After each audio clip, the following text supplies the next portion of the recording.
with you, there are more people here than I expected there to be. That makes me really happy. Yeah! Yeah! So first of all, thank you for coming. It really means a lot that like you guys would take time out of your busy schedules to like, watch some of the pieces that I wrote while, at my stay at SDSU.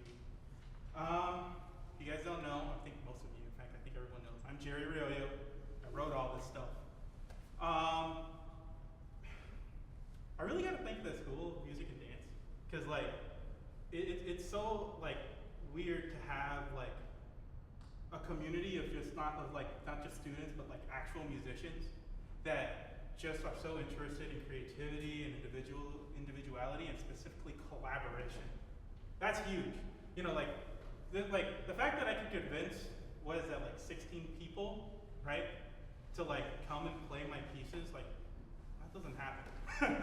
Pretty awesome. Well, I got nothing else to say. So let me just talk about the first piece. The first piece is called Trio for horn, trumpet, and euphonium. Right? This is probably the most recent piece I've written. This piece is literally like, I think I wrote it 3.5 weeks ago. Right? So I tried to work on some stuff, because I did actually try to like study certain things. One of the things I tried to study was motivic development. Specifically, how can I squeeze, like how much like juice can I squeeze from this orange, So like if you hear the first movement, ba ba ba ba, just know that like that's everywhere. Well, it's probably gonna also be the last piece that I probably will finish at SDSU. A little hard, a little sad for me, but kind of happy, right? At least you guys get to hear it. All right. Let's get the actual trio. Let's start the music, yeah?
that's the reason why this was written. This was written like, I remember because that was like the first, it was like the first like, you know, competition, right? The first commission I ever really got. And one of the like, one of the things that I really struggled to do is I struggled to come up with an idea. And so I kind of wanted to take like the Beethoven Symphony No. 6 approach and do like, you know, like it's about nature, but it's not about like the idea of nature. It's about Beethoven's experience with nature, right? I wanted to do that, but on my walk down Colorado Boulevard in Pasadena, one of the most urban and busy places in the entirety of LA, right? And so you'll hear certain things, right? Like it's just about my thoughts and like some of the things that I heard. Like the first movement, you'll hear that it's just constantly busy. It just doesn't stop. It's just just these constant triplets going on. The second one is actually the second movement I wrote for my great grandmother, which ended up being like my mom saw as like a maternal figure. And she told me about it, and I thought, you know what, I should dedicate some of my thinking time on this walk to my great-grandmother and what she had to give up for me, right? Here's the problem, is that I didn't feel right writing a melody to somebody I didn't know, right? Someone I didn't even know their face, right? Like, so when you listen to that piece, or that movement, know that it's just like, it's more like a counter melody going on with accompaniment underneath, rather than a melody and accompaniment. And the last movement, it's just like, you know, credits coming down, sundown, you know. I ended up going down the entirety of Colorado Boulevard, and I just went in some cafe and drank coffee. That's all. That's what the end of it is. It's very smooth. It's very nice, and just relaxing at the end. I hope you enjoy it. Let's get the musicians on, yeah.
It was my first foray into like actually understanding form and like sonata form, right? And my first time doing like real like programmatic work, you know? My dad befriended a crow. And like when you befriend a crow, of course you're gonna name it. When you name it, I mean like, you would expect it to be named like Bartholomew or Sir Taylor or something like that, something cool, right? No, my dad called it Stanley. And I love that. Yeah. But the gimmick of the piece is that it's like, it's not that like Stanley wrote it. It's kind of like I use Stanley as a conduit to write the piece. It's weird, but you'll hear certain snippets, and if you're familiar with like Cuban folk tunes, right? You'll actually hear a thing from called La Baya Mesa that you'll actually hear a short motif in there if you're really listening for it. All right, I gotta stop talking. We're like a minute 20.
You know what I mean?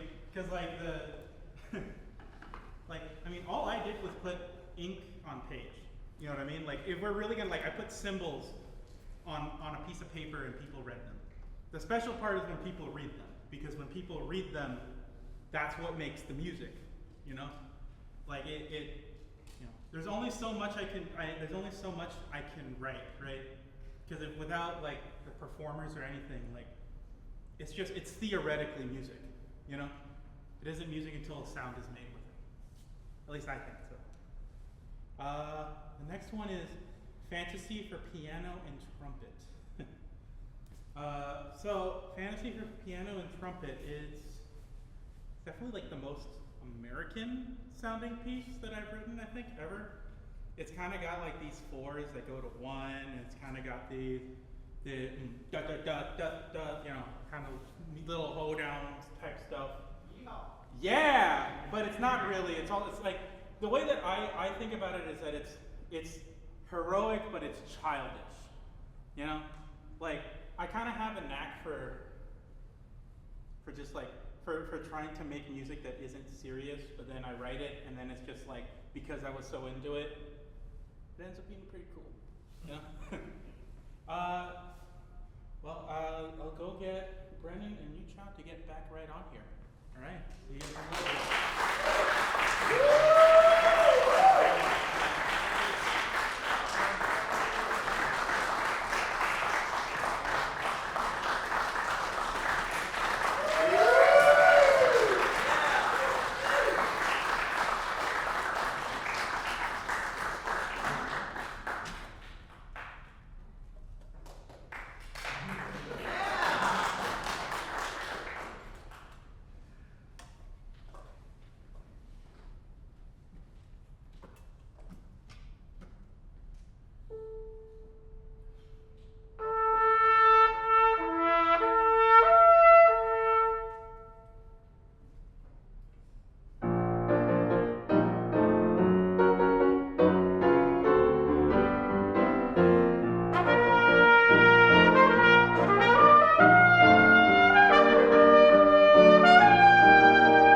Can I ask you guys a favor?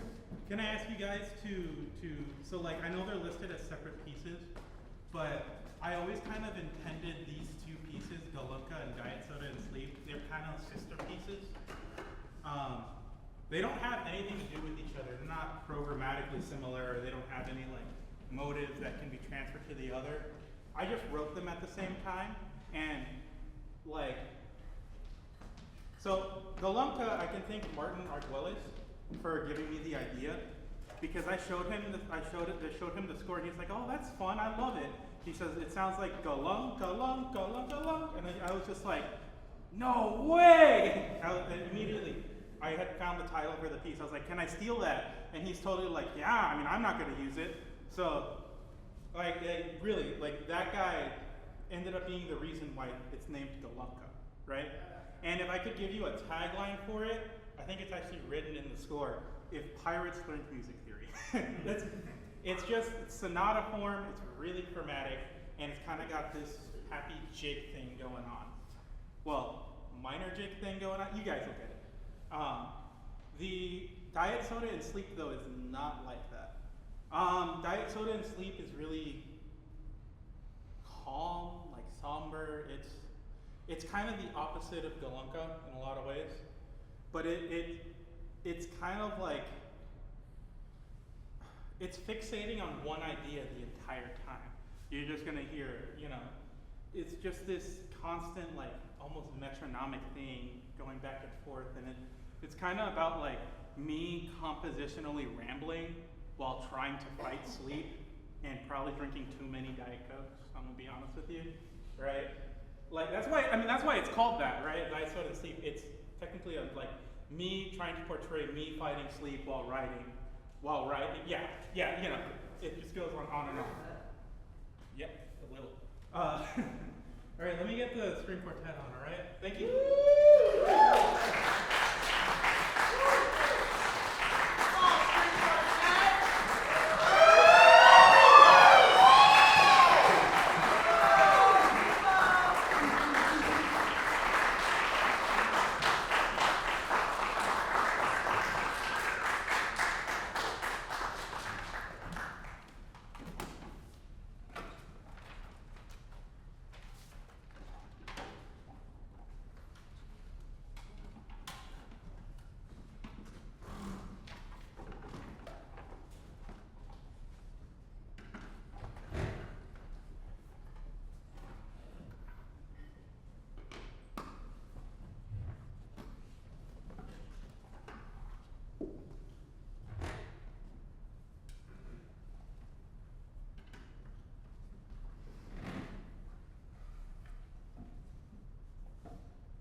sad now. Because we're on the last piece, you know? Like, this is the last time that like I'm gonna have a captive audience like this, maybe for a really long time. I say captive, but most of you came here willingly, I think. So the last piece is a piece called March Saltare. There's a couple of things that are weird about the piece. First of all, it's for a brass sextet, right? Not normally a quintet, right? Hey, don't boo that. It's got an extra horn, like an extra French horn instead of just one horn, trombone, tuba. But what makes this really special to me is that I worked on it with a teacher that I didn't get to work on, that I feel like I would have liked to have had another semester with, was Dr. Javon Kwong. She was a really awesome teacher to me and was able to pretty much, I don't want to say she was rude, not rude, that's the wrong word. Strict, that's it. Okay. Yeah, because like I took it as rude, but then I started to see like, oh my gosh, I'm actually getting better at writing what? You know, and understanding certain like concepts, how to score, you know. This was one of those pieces where I became a better writer because of this piece and because of Dr. Javon Kwong's direction, right? Now, what does Saltare mean? Saltare is Latin for dance. Yeah. So Saltare is Latin for dance. So the piece is called March Dance, and you're gonna find out why pretty quickly into the piece.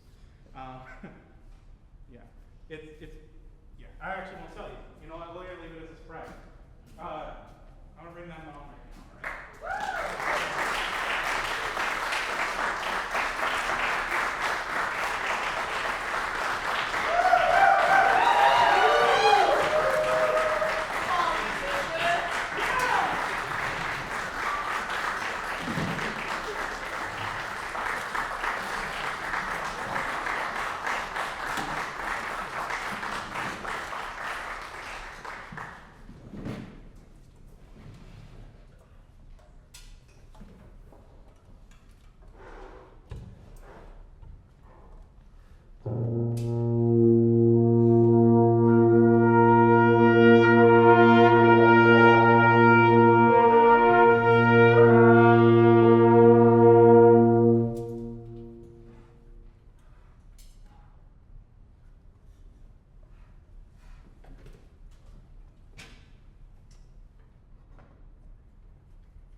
Just hold on standing just a moment, because I you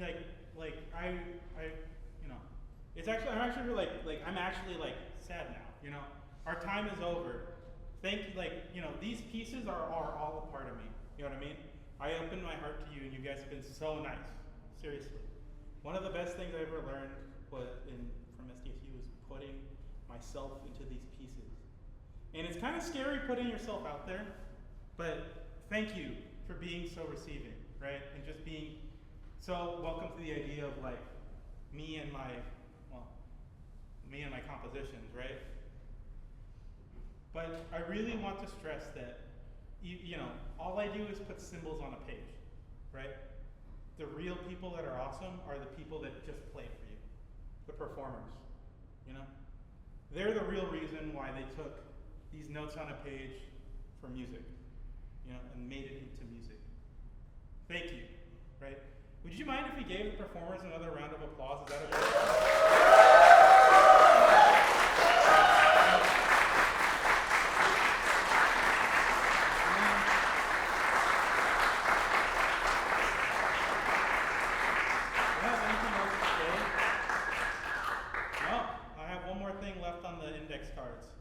Good night.